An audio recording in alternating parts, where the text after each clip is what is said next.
म्हणून वडिलांनी मला इथे लात मारून हाकलून दिलं होतं. मला आजही तो दिवस आठवतो.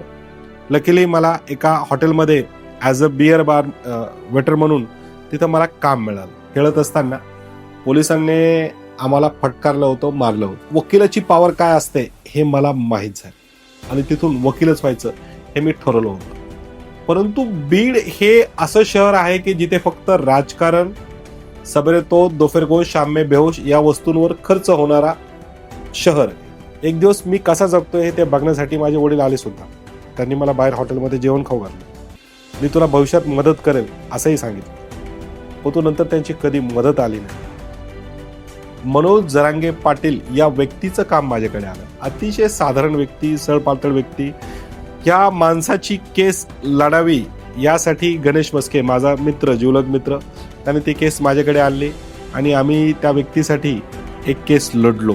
माझ्याकडे सलमान खानच्या विरोधात मुंबई येथील केस आली आणि त्या केसने माझ्या आयुष्याला टर्निंग पॉईंट दिला. ती केस प्रचंड गाजली, मीडियामध्ये आली आणि माझ्या वकिलीचा ओघ वाढला. मग सोशल मीडिया आला. सोशल मीडिया जेव्हा आलं, फेसबुक, इंटरनेट, यूट्यूब वगैरे, इन्स्टा, तर ह्याचा मी समाज माध्यमासाठी चांगला उपयोग केला. मला माझं बालपण कधीच आवडलं नाही. आज सुद्धा बालपणीचे दिवस आठवले की माझ्या अंगावर काटा येतो. बालपण म्हणलं की मी सगळ्यात पहिल्यांदा नाव घेईल माझ्या आजीचं.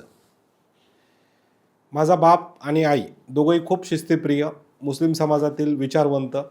त्यामुळं हे केलं ते केलं की फक्त फटके मिळायचे. त्यामुळे मला लहानपणापासून आई वडिलांसोबत राहणं आवडायचंच नाही आणि आजीसोबत मी माझं लहानपण बऱ्याच वेळेस व्यतीत केलं. मी बीड शहराच्या व्यक्ती आहे. बीड एक छोटंसं गाव शहर आहे. तिथं कमवाडा नावाचं एक एरिया, तिथं मी आजीसोबत राहायचो. लहानपणीचे दिवस आजही आठवतात. माझ्याकडे त्यावेळेस पैशाची आर्थिक तंगी असायची, परंतु आजीला पेन्शन मिळायची आणि माझं जे काही लाड आहे थोडाफार तीच करायची. मला लहानपणापासून चित्रपट बघायची भयानक आवड. मला 2 पैसे इकडून तिकडून मिळाले की मी फक्त पिक्चरलाच जायचो. त्या लहानपणी माझा सगळ्यात जास्त जवळचा मित्र नादेर खान म्हणजे माझा चुलत भाऊ होता. तो जणू काही माझा बॉस. मी प्रत्येक गोष्ट त्याची ऐकायचो. तो मोठ्या घरचा होता, पैशावाल्या घरचा होता. त्याला बऱ्याच सुखसुविधा मिळायच्या, त्याच्या वस्तू मी वापरायचो आणि त्याचे आईवडीलसुद्धा मला खूप प्रेम करायचे एकदम, म्हणजे त्यांच्या मुलासारखाच मी होतो. तर तो भावाच्या मागं फिरत, चुलत भावाच्या मागं फिरत मी नेहमी राहायचो. हे असं करायचं, ते तसं करायचं. त्याला काहीतरी वाचायचं आहे, कॉमिक्स वाचायच्या, स्टोऱ्या वाचायची अशी सवय होती. मला सगळ्यात पहिल्यांदा वाचण्याची आवड त्यानंच लावली. त्याच्यामुळं मला छोटी-मोठी पुस्तकं माहीत झाली. परंतु जेव्हा आम्ही मोठे होत गेलो जसं तसं आमची शाळा बदलली गेली. तो दुसऱ्या शाळेत गेला. त्याने नवीन शाळेत हे केलं आणि तिथं त्याला त्याची वेगळे मित्र मिळाले. मग आम्ही दोघं बंधू तिथून तुटलो आणि त्यानंतर मात्र माझ्या आयुष्यात अमित, विकास, प्रणव, सन्या, केदार अशी वेगवेगळी जातीची, वेगवेगळ्या लोकांची असलेली मित्र मला मिळाली. ही जी मुलं आहेत, चेस खेळणे, कॅरम खेळणे, स्पर्धा परीक्षा काय असते, पोलीस भरती काय असते, अशा गोष्टी मला याच्यामुळं माहीत झालं आणि ही माझ्यापेक्षाही आधुनिक आणि मोठ्या घरची लोकं होती. यांच्याकडच्या वस्तू, यांच्याकडच्या गोष्टी, यांचं वाचन, यांचे थॉट्स सगळं वेगळं असायचं. मी ज्या परिस्थितीतून, ज्या कुटुंबातून आलो, तिथे एखाद्या मुलीशी बोलायचं सुद्धा ती खूप मोठी गोष्ट असायची. परंतु जेव्हा ही आधुनिक विचारवंताची पोरं माझ्या आयुष्यात जुळाली गेली, तेव्हा मी मात्र अजून माझ्या घरच्यांपासून लांब फेकलो गेलो.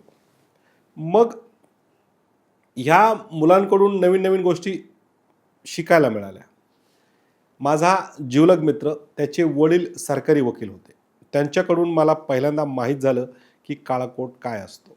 एक दिवस मी आणि आमचे बंधू आम्ही खेळत असताना पोलिसांनी आम्हाला फटकारलं होतं, मारलं होतं. त्यावेळेस वकिलाची पॉवर काय असते हे मला माहीत झाले आणि तिथून वकीलच व्हायचं हे मी ठरवलं होतं.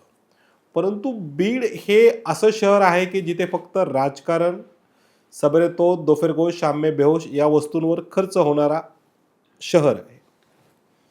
शिक्षण, एज्युकेशन, नोकऱ्या, रोजगार ह्याच्या प्रॉपर संधी तिथे नाहीत. एखादा माणूस आजसुद्धा जर हाफ पॅन्टवर फिरत असेल तर त्याच्यावर हसणारी लोकं ह्या शहरात आहेत. एखाद्या मुला-मुलगीने रस्त्यावर बसावं, गप्पे मारावेत, ह्यालासुद्धा आजसुद्धा त्या शहरात तेवढं स्थान नाही आहे.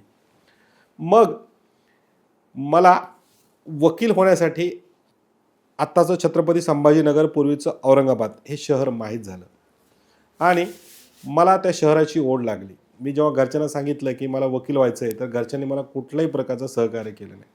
मला आजसुद्धा आठवतं, की मी लग्न लवकर करावं, माझं लग्न लवकर व्हावं, अशी वडिलांची इच्छा होती. मी ऐकलं नाही. त्यांनी लावलेलं कामधंदा नोकरी मी केली नाही, म्हणून वडिलांनी मला इथे लाथ मारून हाकलून दिलं होतं. मला आजही तो दिवस आठवतो. मी आहे तेवढे कपडे आणि थोडेफार पैसे घेऊन छत्रपती संभाजीनगरकडे निघालो होतो. एस टीमध्ये बसलेलो होतो. अश्रू येत होते. मी रडत होतो. कारण मी ठरवलं होतं, मी पूर्वी बऱ्याच वेळेस वापस आलो आहे, पण आत्ता वापस येणार नाही. मग त्यानंतर मी तिथे ते शहर गाठलं. तिथं माझा एक मित्र, किशोर हावळे नावाचा माझा एक मित्र होता. आज तो या जगात नाही आहे. त्याने मला पहिल्यांदा त्या शहरात राहण्यासाठी मदत केली. परंतु त्याने मदत अशी केली, की घरमालक येतो, त्यामुळं तू छतावर झोपायचं, आतमध्ये झोपायचं नाही.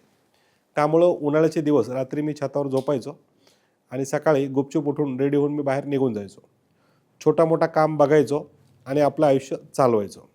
लकीली मला एका हॉटेलमध्ये as a beer bar waiter म्हणून तिथं मला काम मिळालं.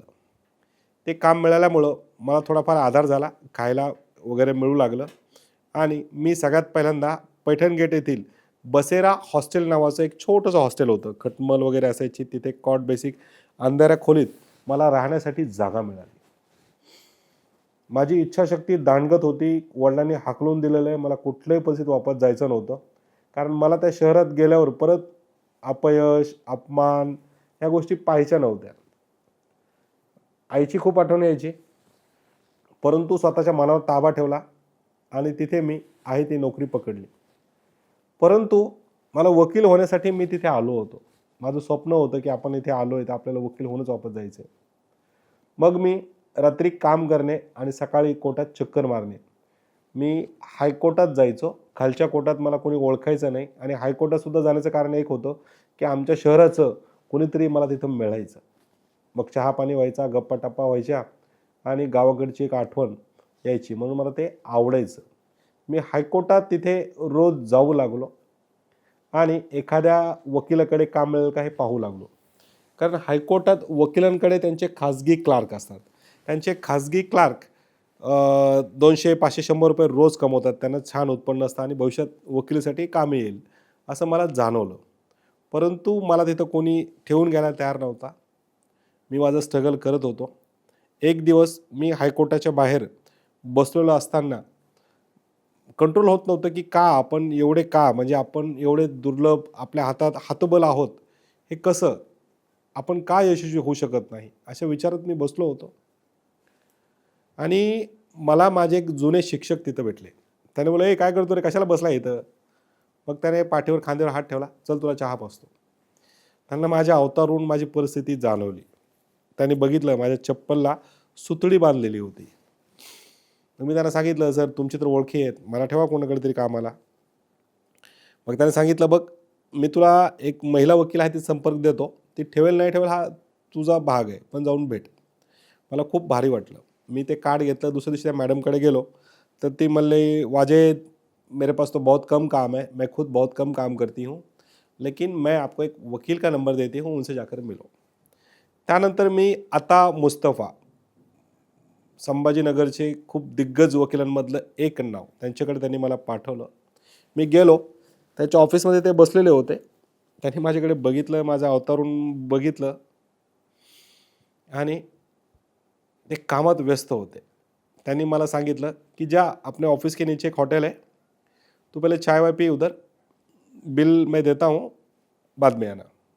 मग मी गेलो. मला भूक लागली होती. मी गेलो. बकर मी खाल्लं, चहा घेतला. परत आलो. त्यांनी मला विचारलं, "हां बोलो." मग मी त्यांना सांगितलं, "मला असं पाठवलेलं मॅडमनी हे ते." मग त्यांनी सांगितलं, "तू कोर्ट जाता?" मला, "हाँ मैं जाता हूँ." "क्या आता?" मैंने, "सर थोड़ा बहुत आता है, सीखा हूँ." "ये एक फाइल है, अगर ये दाखिल करके कल शाम तक दाखिल होती है तो तू आ जाना वरना मेरी फाईल दे देना और वापस नहीं आना. त्याने मला एका प्रकारचं चॅलेंज दिलं होतं. सकाळी दुसऱ्या दिवशी ऑफिसला गेल्यावर त्यांनी मला फाईल दिली. ती दाखल करण्यासाठी लागणारे पैसे पण दिले. परंतु मला ती प्रॉपर फाईल दाखल करता येत नव्हती. पण मग काय केलं मी, की तिथं गेलो. तिथं जे पोरं जे ॲज अ क्लार्क म्हणून पूर्वीपासून काम करायचे, मी एकाला पकडलं. त्याला मी सांगितलं, की मला एवढे-एवढे पैसे मिळालेले आहेत आणि किती खर्च होतो. त्याने सांगितलं एवढे-एवढे. मग मी कॅल्क्युलेशन काढलं, की एवढे उरतील. मी त्याला सांगितलं, बघ मी तुला अर्धे पैसे देतो आणि तू मला शिकव की कसं दाखल करतात आणि तू माझी मदत कर. मग मी त्याची मदत घेतली, डोकं चालवलं आणि संध्याकाळी ती फाईल ॲडमिट झाली. मी त्या दिवशी आनंदाने खूप रडलो. म्हणजे एवढ्या आनंदाने रडलो, की मला वाटलं आता आपलं आयुष्य सक्सेस आहे. ते माझं पहिलं यश होतं. मग त्यानंतर ती फाईल घेऊन मी सरांकडे गेलो. सरांना दाखवलं, सरांना आनंद झाला आणि त्या दिवसापासून सरांकडे मला ॲज अ पिऊन, ऑफिस बॉय म्हणून नोकरी मिळाली. मी हे करत असताना आवडीने सुद्धा म्हणजे बिअरबारची नोकरी मी सोडून दिली. मी आवडीने सरांचं टेबल साफ करायचो, जुन्या फायली काढायचो, त्याच्यावरती धूळ झटकायचो, डायरी मेंटेन करणे, बॅग उचलणे, सगळे कामं मी करू लागलो. असं करता, करता, करता कधी बीडचे मित्र यायचे, भेटायचे, मीही त्यांना भेटायचो. कधी-मधी आईचा फोन यायचा, गप्पे व्हायचे. एक दिवस मी कसा जगतोय ते बघण्यासाठी माझे वडील आले सुद्धा. त्यांनी मला बाहेर हॉटेलमध्ये जेवण खाऊ घातलं. मी तुला भविष्यात मदत करेल असंही सांगितलं. परंतु नंतर त्यांची कधी मदत आली नाही. त्यांनी कधीही मला मदत नाही केली. मग मी एकटंच लढायचं ठरवलं. मग असं करता करता फक्त माझं शिक्षण बीड येथे झालेलं आहे. परंतु मी नेहमी कॉलेजला जाऊ शकत नव्हतो. मी फक्त परीक्षेला जायचो, परीक्षा द्यायचो आणि वापस यायचो. असं करता करता मी हळूहळू वकिली पास झालो आणि माझं ऑफिस बॉय, क्लार्क याच्यावरून प्रमोशन होऊन सरांच्या ज्युनियर कॅटेगरीमध्ये मी आलो. त्यांच्या ऑफिसवर खूप मुलं असायची. 2008 या साली मी पास झालो. पास झाल्यावर सुद्धा माझ्याकडे काळा कोट घ्यायला आणि रजिस्ट्रेशनला पैसे नसायचे. मी धावपळ करायचो, पळपळ करायचो. कारण रजिस्ट्रेशन वकिलाला पास झाल्यावर त्याला रजिस्ट्रेशनसाठी पैसे लागतात. त्यावेळेस जवळपास 5,000-5,500 रुपये मला लागणार होते. तेही माझ्याकडे नव्हते. काळा कोट शिवायला पैसे नव्हते. आणि ही गोष्ट माझे सीनियर म्हणजे आता सर यांना जाणवली, की ये कुछ तो छुपा रहा है. मग त्याने बोलवलं, "जरा." बोलवलं. ते सांगितलं, "क्या प्रॉब्लेम है तेरा? काय को कोट नहीं पहनता?" मग मी शांत झालो. मग बोलले, "हां, समझ गया, तेरे पास पैसे नहीं रहेंगे." मग त्यांनी अक्षरशः मला काळा कोट विकत घेऊन दिला. तो कोट मी आजसुद्धा जपून ठेवला आहे. तो माझा पहिला कोट आयुष्यातला. त्यानंतर 2008 ते 9, 10, 12 पर्यंत माझा खतरनाक स्ट्रगल चालूच होता. छोटी-मोठी कामं मिळायची, जगायचो, कामं कंटिन्यू राहायची आणि 2012च्या आसपास मी प्रेमात पडलो. Facebookवरून तुमच्या पुण्याच्या एका मुलीशी माझी ओळख झाली, जी आज माझी बायको आहे. आणि तिला भेटण्यासाठी मी पुण्याला यायचो, जायचो. मग मी प्रॉपर 2012ला पुणे येथे आलो. प्रेमात पडलेला व्यक्ती इथे पुण्यात आला. आल्यानंतर सुद्धा माझी कंडिशन अशी होती. माझ्यासारखी मी सगळी परिस्थिती तिला सांगितली, की माझं असंच आहे, माझा हा प्रॉब्लेम आहे, माझे कौटुंबिक हे प्रॉब्लेम आहेत. त्याला मी सगळं सांगितलं होतं. तिने मला आहे त्या परिस्थितीत ॲक्सेप्ट केलं. माझा जो मागचा भूतकाळ होता, भयानक भूतकाळ होता, माझ्याविषयी जे काही बातम्या असतील, वाईट धंदे असतील, गरिबी असेल, सगळं तिने ॲक्सेप्ट केलं ते आणि तिने मला तिच्या आयुष्यात स्वीकारलं. तिच्यासाठी मी या शहरात आलो. इथे आल्यावर 6 महिने मी गरिबीत काढले. अक्षरशः माझ्याकडे काम नसायचं. पार्ट टाईम बिल्डरकडे जायचो आणि हे करायचो. त्यासोबत लग्न केलं. लग्न झाल्यावर सुद्धा मी एका गहाण छोट्याशा खोलीत राहायचो. त्या रूममध्ये खूप वास पण यायचा. पण तिने ते ॲडजस्ट केलं. तिने ते सगळं सहन केलं. ती प्रायव्हेट जॉब करायची. मी वकिली कोर्टात करायचो आणि जायचो. त्यानंतर एके दिवशी हे सगळं चालू असताना माझ्याकडे सलमान खानच्या विरोधात मुंबई येथील केस आली आणि त्या केसने माझ्या आयुष्याला टर्निंग पॉईंट दिलं. ती केस प्रचंड गाजली, मीडियामध्ये आली आणि माझ्या वकिलीचा ओघ वाढला. त्यानंतर कैलासवासी अजित पवार यांच्या विरोधात सुद्धा केस माझ्याकडे पुण्याला आली होती. त्यानंतर भोर येथील रणवीर सिंग हिरो याच्याशी माझा वादिवाद झाला. त्याला मी चापट मारली. ते प्रकरणसुद्धा खूप गाजलं. नंतर बऱ्याच केसेस मी लढल्या आणि गरिबीतून मी वरती येऊ लागलो. हे सगळं चलत असताना मनोज जरांगे पाटील या व्यक्तीचं काम माझ्याकडे आलं. अतिशय साधारण व्यक्ती, सळपातळ व्यक्ती. ह्या माणसाची केस लढावी यासाठी गणेश मस्के माझा मित्र, जिवलग मित्र, त्याने ती केस माझ्याकडे आणली आणि आम्ही त्या व्यक्तीसाठी एक केस लढलो. ती खूप जुनी 12च्या आसपासची गोष्ट असेल. आम्हाला माहिती नव्हतं की ती व्यक्ती भविष्यात मोठी होईल. परंतु नुकतीच 1-1.5 वर्षापूर्वी ही व्यक्ती नावाजली गेली, आली. त्यामुळे आम्हालाही मान-सन्मान मिळाला आणि मराठा समाजासाठी मी कंटिन्यू कामं करू लागलो. आणि आत्ताची स्वारगेटची केसवरून माझ्यावर बरेच वादविवाद झाले. मग सोशल मीडिया आला. सोशल मीडिया जेव्हा आलं, फेसबुक, इंटरनेट, यूट्यूब वगैरे, इन्स्टा, तर ह्याचा मी समाज माध्यमासाठी चांगला उपयोग केला. आणि त्याचा उपयोग करत असताना कशाप्रकारे 2 पैसे मिळवता येतील आणि गोरगरिबांची मदत करता येईल, हे सुद्धा मी करत गेलो. Good publicity plus bad publicity equal to good publicity, म्हणजे कुठलीही प्रसिद्धी ही चांगल्यामध्ये मोडते, हे माझं गणित आहे. याशिवाय राहिला प्रश्न कोणाला घाबरायचा, भ्यायचा, तर मी हिंदीमध्ये म्हण आहे, मैं गरीबी का सीना चीर के यहाँ तक आया हूँ. म्हणजे मला जर कोणी हे केलं तर मला वापस तिथं जावं लागेल. तर माझी तयारी आहे, माझं काही बॅकग्राऊंडच हे नाही आहे. त्यामुळे मी कोणालाही घाबरत नाही. कोणी असेल, म्हणजे बेताल वक्तव्य असेल, बोलणं असेल, महेश मोठीची केस असेल, काही जरी असेल, तरी मी डायरेक्ट बोलतो की बाबा असं-असं आहे. माझ्यात निर्भीडपणा फक्त गरिबीमुळे आलेला आहे. कारण वापस जावं लागलं तरी मला आनंद आहे.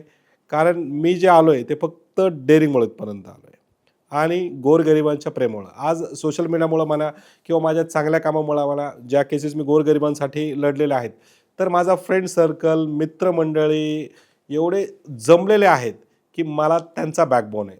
मी त्यांच्या जीवावर उड्या मारतो आणि आज आज आपल्यासमोर माझी यशाची गाथा मी मांडलेली आहे. काही इंटिमेशन असेल आपण देऊ शकतात आणि सांगू शकतात. इथं मला बोलवलं त्याबद्दल मी यांचा खूप आभारी आहे. धन्यवाद.